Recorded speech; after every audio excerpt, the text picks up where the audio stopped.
ग्रस्तभागसाधनस्य उत्तरं पश्यामः। गते भागे ग्रस्तभागसाधनसन्दर्भे अभ्यासार्थम् आचार्यस्तरीयछात्रेभ्यः यत् कार्यं प्रदत्तं वर्तते तस्मिन् संदर्भे चर्चा विहिता आसीत्। पिछले भाग में ग्रस्त भाग साधन से संबंधित आचार्य स्तर के छात्रों को प्रदत्त एक अभ्यास के बारे में, एक प्रश्न के बारे में विचार किए थे। अब इस भाग में उसके उत्तर से संबंधित विचारों को देखते हैं। ग्रस्त भाग का साधन, इसके लिए एक ग्राह्य बिंब, ग्राहक बिंब और उनका व्यासार्थ और उनको अंकित किए हुए थे। और आगे बढ़ने से पहले यहाँ पर एक बात को हमें ध्यान देना है, जो पिछले भाग में जो भूल हुआ है। दोनों के मानों के योगों के आधा द्वयोः मानयोः अर्थात अर्थभागात् विक्षेपः सोध्यः। अब यहाँ पर जो हम इस पिछले चित्र में आबा और कासा जो दो रेखाएं देखे हैं, वे तो उनका व्यासार्थ ही हैं, व्यासमान नहीं है, व्यासार्थमान है। अतः यहाँ पर समीकरण में हमें भाग दो करने की आवश्यकता नहीं है, ये भूल है। आबा कासा इति यद् रेखाद्वयम् अस्माभिः दृष्टम् अस्मिन् क्षेत्रे, तत्तु वस्तुतः बिम्बमानयोः व्यासार्धे वर्तते। अतः समीकरणे तत्र अर्थीकरणस्य आवश्यकता नास्ति। अर्थात् अस्माभिः तत्र हारे अङ्कद्वयं संस्थाप्य तत् प्रदर्शितमासीत्, तत् असदेव।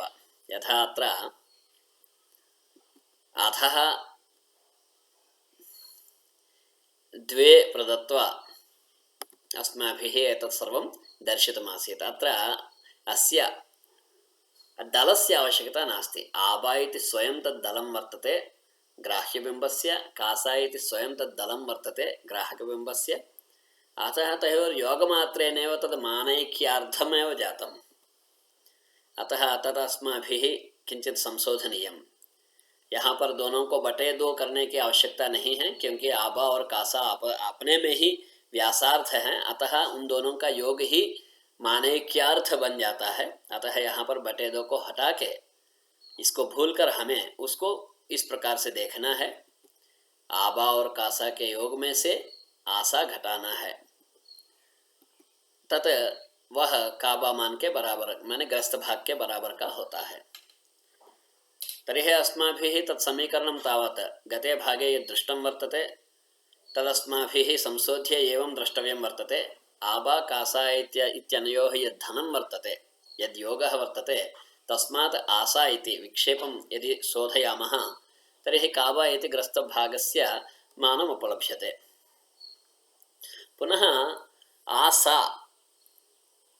आशा इति यद्वर्तते विक्षेपः, तदस्माभिः आबा बासा इत्यनयोः धनस्य रूपेण लिखितुं शक्यते। उपरि क्षेत्रे सावधानतया पश्यन्तु।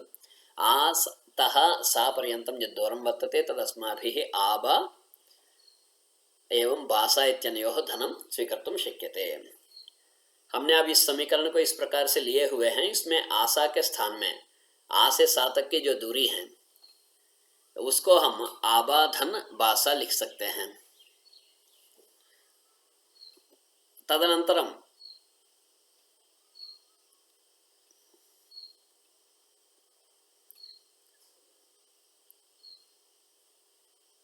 आबा धन आशा बासा यदि लिखित वर्तन, यह जो लिखा गया है अपने द्वारा, यदि उसके कोष्ठक को हटाते हैं तो उस कोष्ठक को हटाने पर जो दूसरे समीकरण में जो ऋण चिन्ह प्राप्त हुआ है, क्योंकि आबा और बासा दोनों धन होने के कारण वे ऋण चिन्ह को प्राप्त करेंगे। ऋण चिन्ह को प्राप्त करने के बाद आबा एक धन और आबा एक ऋण है समीकरण में, तो ये दोनों आपस में शून्य हो जाएंगे। एवं आशा स्थाने विक्षेपस्य स्थाने आबा बासा इत्यनयोः योगः अस्माभिः यद् दर्शितं वर्तते तत्र तस्मात् प्राक् समीकरणे ऋणचिह्नवशात् आबा बासा द्वयमपि धनचिह्नात् ऋणचिह्ने परिवर्तिते भवतः। तदनन्तरं समीकरणे आबा इति एकं धनम् आबा इति एकं ऋणं वर्तते, तयोः द्वयोः कर्तनं भविष्यति, अर्थात् समीकरणात् ते बहिः गमिष्यतः। तदनन्तरं समीकरणे कासा एवं बासा इति द्वे अवशिष्येते, तत्र मध्ये ऋणचिह्नं भवति। कोष्ठक को खोलने के बाद आबा और बासा जब ऋण चिन्ह हुए, उसके फलस्वरूप जो आबा एक धन और एक ऋण चिन्ह का जो प्राप्त हुआ है वो दोनों कट जाएंगे, तो बचा हुआ है समीकरण में कासा ऋण बासा। अत्र कासा बासा इत्यनयोः मध्ये ऋणचिह्नं भवति चेत् तस्य फलं तावत् काबा इत्येव भवति, छन्नभागस्य ग्रास एव भवति। तदेव अस्माकम् अभीष्टं वर्तते। आशा में से जब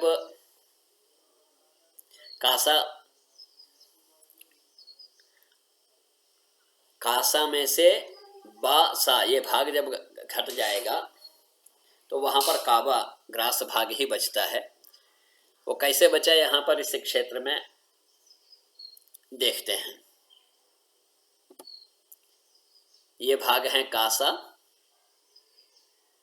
इसमें से हम बा से सा तक की इस भाग को घटा दिए तो बचा यह का से बा तक की यह दूरी, और यही हमारा ग्रस्त भाग है। इससे यह स्पष्ट हो गया कि आबा कासा इन दोनों के योग में से आशा को घटा देंगे तो काबा मिल जाएगा। अत्र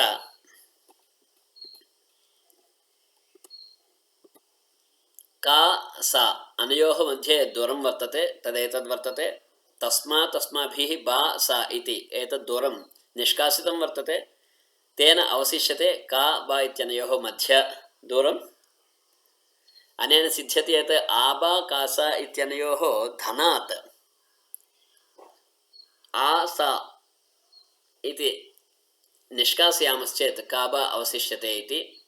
अत्र आबा इति एकस्य वृत्तस्य एकस्य बिम्बस्य व्यासार्धं, कासा इति द्वितीयस्य व्यासार्धं, आतः सा पर्यन्तं दूरं द्वयोः बिम्बयोः केन्द्रयोः दक्षिणोत्तरान्तरं तद् चन्द्रस्य विक्षेपः। तं निष्कासयामश्चेत् का बा इति छन्नप्रदेशस्य ग्रस्तभागस्य ग्रासस्य मानं भवति इति स्पष्टमेव। यहाँ पर आबा एक ग्राहक बिंब का एक बिंब का व्यासार्थ है और कासा दूसरे बिंब का व्यासार्थ है, और श्लोक में आचार्य जैसे बताया है उस प्रकार से इस आबा और कासा के धन में से आसा दोनों बिंबों के केंद्रों के बीच के दक्षिणोत्तरांतर जो चंद्रमा का विक्षेप कहलाता है उसको घटा देते हैं, तो का से बा तक की दूरी जो ग्रस्त भाग का मान है वह प्राप्त हो जाता है। धन्यवाद।